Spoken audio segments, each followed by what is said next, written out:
سعد بن عبادہ رضی اللہ عنہ کسی مرض میں مبتلا ہوئے۔ نبی کریم صلی اللہ علیہ وسلم عیادت کے لیے عبد الرحمن بن عوف، سعد بن ابی وقاص اور عبداللہ بن مسعود رضی اللہ عنہم کے ساتھ ان کے یہاں تشریف لے گئے۔ جب آپ صلی اللہ علیہ وسلم اندر گئے تو تیمار داروں کے ہجوم میں انہیں پایا۔ آپ صلی اللہ علیہ وسلم نے دریافت فرمایا کہ کیا وفات ہو گئی؟ لوگوں نے کہا نہیں یا رسول اللہ صلی اللہ علیہ وسلم۔ نبی کریم صلی اللہ علیہ وسلم ان کے مرض کی شدت کو دیکھ کر رو پڑے۔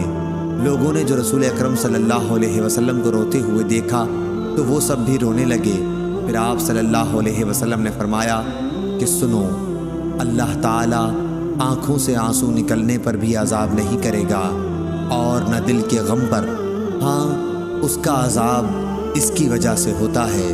آپ صلی اللہ علیہ وسلم نے زبان کی طرف اشارہ کیا، اگر زبان سے اچھی بات نہ نکلے تو یہ اس کی رحمت کا باعث بنتی ہے، اور میت کو اس کے گھر والوں کے نوحہ و ماتم کی وجہ سے بھی عذاب ہوتا ہے۔ حضرت عمر رضی اللہ عنہ میت پر ماتم کرنے پر ڈنڈے سے مارتے، پتھر پھینکتے اور رونے والوں کی منہ میں مٹی جھونک دیتے۔ صحیح بخاری حدیث نمبر 1304۔